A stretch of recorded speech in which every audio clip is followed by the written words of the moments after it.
ஓம் நமச்சிவாய. லிங்கம் வாஸ்து அன்பர்கள் அனைவருக்கும் சிவசரவணனின் வணக்கங்கள். கிழக்கு பார்த்த 2BHK உள்ள அருமையான வரைபடத்தை பார்ப்போம். மற்றும் பார்ப்பதற்கு முன் ஒரு தகவல்.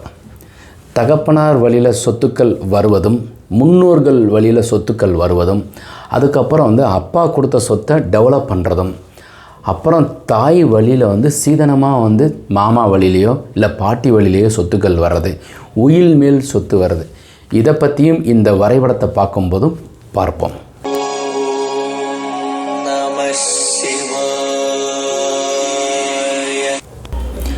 இப்போ இந்த வரைபடம் கிழக்க பார்த்து இருக்குது. கிழக்க பார்த்ததில் 5Gங்கிறது 4C 3R டேட்டு, அப்புறம் கோவில், அப்புறம் என்ன கலர் அப்ளை பண்ணணும் அப்படின்னு சொல்லப்பட்டிருக்கு. 5Gங்கிறது என்ன சார் அப்படின்னாக்கா ஈசான மூலையும் நார்த் ஈஸ்ட்டுங்கிறது இது. அதுக்கப்புறம் நார்த் வெஸ்ட்டு, சவுத் வெஸ்ட்டு கன்னிமூலை, சவுத் ஈஸ்ட் அக்னிமூலை. நார்த் ஈஸ்ட்டில் ஈசான மூலையில் போர்வெல், மழைநீர் சேகரிப்பு, சம்பு, செப்டிக் டேங்க் வாயுமூலையிலையும், கன்னிமூலையில் மொட்டை மாடியில் உயரமாக வாட்டர் டேங்க் அமைக்கணும். Basic formula of the 5G. அதுக்கப்புறம் 4Cங்கிறது என்ன? 4 மூலைகளை பற்றி பார்ப்பது. 3R 3 ராசிகள், மேசராசி, சிம்ம ராசி, தனுசு. தனுசு ராசிக்கு 7 நடந்துக்கிட்டே இருக்குது. 7 நடக்கும்போது வீடு கட்டுறது நல்லது. கண்டிப்பாக சனி பகவானுடைய தனி சனி பகவான் கோவில் திருநள்ளாறு திருக்கொல்லிக்காடு பொங்கு சனீஸ்வரரை போய் தனுசு ராசிக்காரங்க 2ஆம் சுற்று நடப்பவர்கள், வீடு கட்டி கொண்டே இருப்பவர்கள் கண்டிப்பாக போய் பார்க்கணும். அதுக்கப்புறம் கிழக்கு திசைக்கு உண்டானவர் சூரியனார் கோவில். சூரிய திசை நடக்கிறவங்க கண்டிப்பாக போகணும். ஏன்னாக்கா அப்பாவுக்கும் மகனுக்கும் உறுதியாக ஆகவே ஆகாது. எப்படி ஆகாதுன்னா, பையன் வேலை பார்க்க ஆரம்பிச்சிட்டேன்னா அப்பா சும்மா இருப்பார் அல்லது அப்பா இல்லாமல் இருப்பார். இது மாதிரி சுச்சுவேஷன் சூரிய திசை நடக்கிற பையங்களுக்கு நடக்குது. அப்போ அதெல்லாம் தவிர்க்கப்படுவதற்கு சூரியனார் கோவிலுக்கும் கிழக்கு திசை வீடும் யோகம். என்ன வர்ணம் திட்டலாம் அப்படின்னா ரெட்டிஷ் கலரில் இருக்கிறது பயன்படுத்துங்க. இப்போ இது கிழக்க பார்த்ததில் 5G 4C எல்லாம் பார்த்துட்டோம். வீட்டுக்குள்ளே போகிறோம். 11:30க்கு 6 இதுதான் என்ட்ரன்ஸு. அதுக்கப்புறம் இது தலைவாசல். அதுக்கப்புறம் பெட்ரூம் 9:30க்கு 10 வாயு மூலையில். உங்கள் மகளோ அல்லது உங்களுடைய தங்கை யாராச்சும் விருந்தினர் அறையாக வாயு மூலையை பயன்படுத்துங்க. டாய்லெட் வாயு மூலையில் வடக்கு தெற்காக தான் இந்த மங்கு வைக்கணும். கன்னி மூலையில் பீரோ வைங்க. கத்தையாக பணம் சேரும். 11:15க்கு 9:45 டாய்லெட் அதுக்கப்புறம் கொடுத்துருக்குறோம். ஹால் 17க்கு 10 ஒரு பூஜை அறை. 3:30க்கு 10 சின்னதாக ஒரு பூஜை அறை கண்டிப்பாக வைங்க. யாருக்கெல்லாம் லக்னத்துக்கு 4ஆம் இடத்துல குரு, இதுக்கு தனியாக சிறப்பாக ஒரு பெருசாக அறிவு வேணும்னு அவசியம் இல்லை. இப்படி கட்டம் போட்டிருக்கோம். கட்டத்தில் இப்படி இருக்கும். இதெல்லாம் நீங்கள் முன்னே ஒரு ஜோசியர்கிட்ட காட்டியோ இல்லை நீங்கள் தனியாக படிக்கணும்னு இல்லை. இப்போ இது லானான்னு போட்டிருக்கேன். 1 2 3 4 இந்த இடத்துல குருவோ சுக்கிரனோ இருந்தால் பூஜை அறை வச்சு கட்டுங்க. இவ்வளோ தான். இதுக்கு பெரிய நிபுணத்துவம் எல்லாம் உங்களுக்கு ஒன்றும் தேவையில்லை. டாக்டரை பட்டம் வாங்கணும்னு அவசியம் கிடையாது. இப்போ இது புரிஞ்சிருச்சா? ஓகே.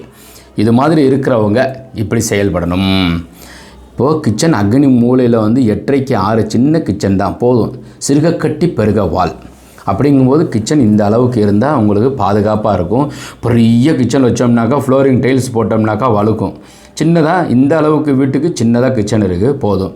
இதில் துடைக்க கொள்ள ஈஸியாக இருக்கும். ஓகேவா? அப்புறம் அடுப்பு அக்னி மூலையில் வச்சுட்டோம். அக்னி மூலையில் செப்டிக் டேங்க் வச்சோம்னாக்கா பெண்களுக்கு வயிற்று சம்மந்தப்பட்ட கருப்பை சம்மந்தப்பட்ட தொந்தரவு மறையும். அதுக்கு நீங்கள் டாக்டர்கிட்ட போயிட்டு நீங்கள் செலவு பண்ணுறதை விட வீட்டினுடைய அக்னி மூலையை கவனிங்க. பெரும்பகுதி இன்றைக்கி கோவில்கள் பெருசாக திறக்க முடியாமல் இன்றைக்கி வரைக்கும் இருக்கிறதுக்கு காரணம் நாம் கோவில் வாஸ்துவிலேருந்து மறந்து அதனுடைய தவறுகளில் இன்றைக்கி பாருங்கள், அனைவரும் அர்ச்சகர் ஆகலாம் அப்படின்ற ஒரு கருத்து உள்ளே வந்துருச்சு. நாம் எதிர்ப்பு தெரிவிச்சுக்கிட்டே இருக்கிறோம். ஒரே ஒருவர் கூட கோவில் தவறாக இருக்குமா அப்படின்னு சிந்திக்கிறதே கிடையாது. கண்டிப்பாக கோவிலை சாஸ்திரத்துக்கு 100க்கு 100% மாற்றம் செய்தோமேயானால், வாஸ்துப்படி இருந்தோமேயானால் நிச்சயமாக யாருமே உள்ளே வந்துட முடியாதுங்க. உங்கள் வீட்டில் 3ஆவது மனுஷன் வர்றதுக்கு உண்டானதை நீங்கள் தான் ஏற்படுத்துகிறீங்க. அது மாதிரி கோவில் வாஸ்துப்படி வச்சுட்டோம்னா பரம்பரையாக இருக்கிற ஒரு மாற்றத்தை நம்ம ஏன் நம்ம உண்டாக்குறோம். அப்போ நாம் தான் சரியாக கோவிலை நம்ம பிள்ளை, அது நம்ம குழந்தை, இறைவன் நம்மளை பாதுகாக்கிறோம். நாம் உள்ளே போகிறோம். அவர் நம்மளை வாழ வச்சிட்ருக்கிறார். அப்போ புதுசாக ஒருத்தவரை உருவாக்குவதற்கு உண்டான வாய்ப்பை நாமளே உருவாக்கி கொள்கின்றோம். அதனால் கோவில்கள் வாஸ்துவை ஃபாலோ பண்ணோம்னா நிச்சயமாக அதிலிருந்து நம்ம மீட் அவுட் ஆயிடுவோம். அக்னிமூலை கிச்சன் இப்போ இந்த பிளானை நம்ம பார்த்துட்டோம். ஆரம்பிக்கும் போது நான் என்ன சொல்லியிருந்தேன்னாக்கா, ஃபாதர்ஸ் சொத்து கிடைக்கிறதுக்கு லக்னத்துக்கு 9 கிரகங்கள் இருக்கிறது. 9ல் இப்போ ராகு இருக்காருன்னு வச்சுக்கோங்களேன், தகப்பனாருடைய சொத்து உங்களுக்கு கிடைக்கிறதுக்கு கண்டிப்பாக வாய்ப்பு கம்மிங்க. அதே மாதிரி லக்னத்துக்கு 4ல் சுக்கிரனோ அல்லது குருவோ சந்திரனோ இருந்தால் தாயாருடைய சொத்து உங்களுக்கு உறுதியாக சேரும். தாய்மாமன் வழி சொத்து சேரும். முன்னோர்களுடைய சொத்து லக்னத்துக்கு 5ல் குருவோ சுக்கிரனோ புதனோ சந்திரனோ இருந்தால் முன்னோர்களுடைய சொத்து உங்களுக்கு சேரும். ராகு இருந்தால் கண்டிப்பாக வரும். ராகு திசை நடக்கும்போது முன்னோர்கள் பல வழிகளில் வர வேண்டிய சொத்து ரொம்ப காலமாக இழுபறியாக இருந்தது. 50 ஆண்டுகள் தீர்ப்பு இல்லாமல் இருந்தது. நமக்கு தீர்ப்பு கிடைச்சி அந்த சொத்து நமக்கு கிடச்சிருக்கு. இது எல்லாமே 5ஆம் இடத்தினுடைய தவறில் இருக்கிறது. முன்னோர்களுடைய சொத்து கிடைக்கிறது. அப்போது உங்கள் சொத்து உங்களுக்கு வர்றதுக்கு உண்டான வாய்ப்பு, தகப்பனார் வழியில் இருக்கிற சொத்து கிடைக்கிறதுக்கு ஜாதகத்திலேயே ஐடென்டிஃபிகை சொல்லப்பட்டிருக்கு. மனைவி வழி சொத்து அப்படின்னாக்கா லக்னத்துக்கு 7க்கு 4ஆம் இடம். 7ஆம் இடம்ங்கிறது கலத்திரஸ்தானம், அதிலிருந்து 4ஆம் இடம்ங்கிறது லக்னம். அப்போ அந்த இடத்துல என்ன கிரகங்கள் இருக்கோ அதன்படி நமக்கு கிடைக்கிறதுக்கு உண்டான வாய்ப்பு இருக்குது. அப்போ நாம் என்ன செய்யணும் அப்படின்னாக்கா, எம்பெருமான் சிவபெருமானை சரியாக வழிபாடு செய்யுங்க. கோவில்கள் தீர்க்காமல் நம்ம வாஸ்துபடி செயல்படுவோம். ஒவ்வொரு கோவில்களும் நிச்சயமாக நம்ம காப்பாற்றுறது. நமக்கு ஏதோ ஒரு கஷ்டம்னா அங்கே தான் நம்ம போகிறோம். அங்கே இருக்கிறவங்களுக்கு ஒரு கஷ்டம் அப்படின்னாக்கா நிச்சயமாக நம்ம எல்லாருமே சேர்ந்தே அந்த எம்பெருமான் சிவபெருமானையும் பெருமாளையும் வழிபாடு செய்வோம். புதுசாக நம்ம எதையுமே நம்ம உருவாக்கவில்லை. இருக்கிற இடத்தை சரியாக நம்ம பாதுகாப்பாக செயல்படுத்தினமேயானால் கோவில்கள் புனிதங்கள் நிச்சயமாக நமக்கு அதனுடைய பிளெஸ்ஸிங்ஸ் கிடைக்கும். ஏன்னா தொன்று தொட்டு பரம்பரையாக பூஜை செய்து வந்தவங்களை நம்ம மாற்றணுங்கிறது மிகப்பெரிய ஒரு கடினம். அப்போ அந்த கோவில் சரியாக ஈசானத்தில் இருக்கிற ஒரு குறையை நிவர்த்தி பண்ணிட்டோம்னாக்கா நிச்சயமாக அதற்கு உண்டான ஒரு தடை கண்டிப்பாக அதை வெளியவே அனுப்பிவிட்ருவாங்க. இந்த மாதிரி ஒரு ரூலே கிடையாது அப்படின்ற மாதிரி ஒன்று அரசே வெளியிடும். அதனால் கோவில்கள் நம்ம சரியாக செயல்படுவோம். இப்போது 27க்கு 33க்கு சிதம்பர பதத்தில் பெருக்கி வகுத்தோமேயானால் 91 குழி சிம்மமனை. கிழக்க பார்த்ததுக்கு சிம்மமனை இருக்கிறது ரொம்ப விசேஷம். சிம்மமனை கேட்டு வாங்குவாங்க. அரசு வேலையில் இருக்கிறவங்களுக்கு சிம்மமனை இருக்கிறது பல வழிகளில் தடைகள் இருப்பதை தவிர்க்கப்படுவதற்கு நல்லது.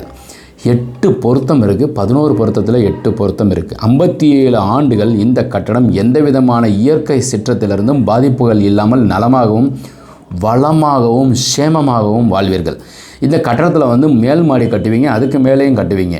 ஆனால் எந்த விதமான ஒரு கிராக்கோ விபத்தோ ஆபத்தோ இப்போ கட்டிக்கிட்டே இருக்கும்போது ஒரு சில நேரம் திடீர்னு சொல்லிட்டு அந்த பில்டிங்கை உடைக்கணும்னு சொல்லுவாங்க. இல்லை ஏதோ கவர்மெண்ட் ரூலில் இருந்து மாற்றி கட்டியிருக்கீங்கன்னு சொல்லிட்டு வாய்ப்பு இருக்கும். இது மாதிரி 1 வருஷத்துக்குள்ளே 2 வருஷத்துக்குள்ளே ஏதோ ஒரு இயற்கை சிற்றத்தினாலேயோ இல்லை நம்ம அபராதத்துக்காக நம்ம பில்டிங் உடைக்கிற மாதிரி சுச்சுவேஷன் உருவாகுவதற்கு உண்டான காரணம் இந்த வயது பொருத்தத்தில் தவறு இருக்கும். கட்டின உடனே நல்லாயிருக்கும், திடீர்னு வீடு விற்றுருவோம், அவன் வாங்கினவன் இடித்து கட்டுவான். அப்போ வயது பொருத்தம் தப்பாக இருக்கும். வயது பொருத்தம் வெரி இம்பார்ட்டண்ட்டு, கண்டிப்பாக ஃபாலோ பண்ணுங்கள். அப்புறம் கர்ப்ப பொருத்தத்தில் நிச்சயமாக சரியாக நம்ம செயல்படணும். இப்போது இது மாதிரி நிறைய நான் வரைபடங்கள் அமைச்சிருக்கிறேன். இதெல்லாம் இந்த மாதிரி நிறைய பிளான்ஸ் நாங்கள் உங்களுக்கு கொடுத்துக்கிட்டே இருக்கிறோம். நிறைய நாங்கள் அமைச்சு கொடுக்குறோம். ஸோ பிளான் நாங்கள் போட்டு கொடுக்குறோம். ஸோ யாராச்சும் உங்களுக்கு பிளான் தேவைப்படுறவங்களுக்கு 2 மாடல் நாங்கள் போட்டு கொடுக்குறோங்க. அதன்படி வீடு கட்டிக்கலாம். அதுக்கு கண்டிப்பாக ஒரு ஃபீஸ் எங்கள் ஆஃபீஸ்லேருந்து நிர்ணயம் பண்ணியிருக்கிறதுபடி நீங்கள் கேட்டு வாங்கிக்கலாம். 2 மாடல் கொடுக்குறோம். இல்லை பிளான் நீங்கள் போட்டிருக்கீங்கன்னா இதே நம்பருக்கு, அதாவது இந்த நம்பருக்கு 9952166706 9344100694 இந்த 2 நம்பரில் ஏதாவது ஒரு நம்பருக்கு உங்களுடைய வாட்ஸ்அப்பில் இருந்து வரைபடம் அனுப்பலாம். தேவைப்படுறவங்க கண்டிப்பாக பிளானை இந்த மாதிரி எங்களுக்கு வேணும் சார் ரிக்வயர்மெண்ட்ஸ் அனுப்பலாம். இது மிகப்பெரிய ஒரு முதலீடு தாங்க, செலவு கிடையாது. ஒரு சிலர் என்ன சார் நீங்கள் 6000 ரூபா 8000 ரூபா கேட்குறீங்க அப்படின்னு கேட்குறாங்க. ஸோ நீங்கள் 1000 சதுரடி கட்ட போகிறீங்கன்னு வைங்களேன், அதுக்கு நீங்கள் செலவு பண்ணுறது சதுரடிக்கு 6 ரூபா. 6000 ரூபா நீங்கள் கொடுத்தீங்கன்னாக்கா நீங்கள் 2200 ரூபாய்க்கு கட்டடம் கட்டுறதுக்கு ஆகுதுன்னா 2206 ரூபான்னு ஞாபகம் வச்சுக்கோங்க. அப்போ உங்கள் பில்டிங் வந்து முழுக்க வாஸ்துங்கிறது பேசிக்கானது நிச்சயமாக உங்களுக்கு வந்து சேரும். அல்லது பிளான் போட்டிருந்தீங்கன்னா வெறும் ஜஸ்ட் 2000 rupees to 3000 rupees தான் செலவு பண்ண போகிறீங்க. முழுசாக நீங்கள் வந்து கண்டிப்பாக எல்லாமே தெரிஞ்சுக்குவீங்க. நாம் என்னென்ன ஃபாலோ பண்ணுறோம் அப்படின்னா பேசிக்காக 5 இது ஃபாலோ பண்ணுறோம். உள்ளளவு, வெளியளவு, குழி கணக்கு, அதுக்கப்புறம் ஜாதகம், அதுக்கப்புறம் 4 மூலைகள் தெளிவுபடுத்திடுறோம். இப்போ இதெல்லாம் சரியாக இருக்கும்போது உங்களுக்கு 100க்கு 100% வாஸ்துபடி வீடு கட்டி மகிழ்வாக வாழலாம். இப்போ உங்கள் பையன் வந்து ஸ்கூலுக்கு போக ஆரம்பிச்சிட்டான், ஒரு அச்சம் இருக்குது, எப்போவுமே போய்கிட்டே இருக்குது, நல்லா போயிட்டு வரணும்னா ஈசான மூலையில் விளக்கு போடுங்க. நிச்சயமாக உங்கள் பிள்ளை நலமாக இருப்பாங்க. பிள்ளைகளுக்கு ஸ்கூலில் அவங்களுக்கு ஒரு வளர்ச்சி இருக்கும். இப்போ இந்த வரைபடம் பிடித்திருந்தாலும், என்னுடைய கருத்துக்கள் உங்களுக்கு பிடித்திருந்தாலும், என்னுடைய கமெண்ட் செக்ஷனில் எனக்கு வந்து நீங்கள் கமெண்ட்ஸ் போடுங்க. சார் இந்த கருத்துக்கள் வேறு நீங்கள் சொல்லலாம் சார், இதன்படி சொல்லுங்கள் அப்படின்னு சொல்லுங்கள். அதன்படி நாம் வந்து தெளிவடைஞ்சு அதன்படி நாங்கள் நிறைய சொல்கிறதுக்கு வாய்ப்பு இருக்கும். ஸோ லைக் பண்ணுங்கள், ஷேர் பண்ணுங்கள், கமெண்ட் பண்ணுங்கள். ஃபஸ்ட் டைம் பார்க்குறீங்கன்னா சப்ஸ்கிரைப் செய்து வச்சுக்கோங்க. உங்களுக்கு வந்து அடுத்தடுத்த வீடியோஸ் உங்களுக்கு வந்து கொண்டே இருக்கும். ஸோ வாஸ்துள்ள வீட்டில் வசிப்போம், வளமுடன் வாழ்வோம். மீண்டும் நாளை ஒரு அருமையான வரைபடத்துடன் சந்திக்கின்றேன். வணக்கம்.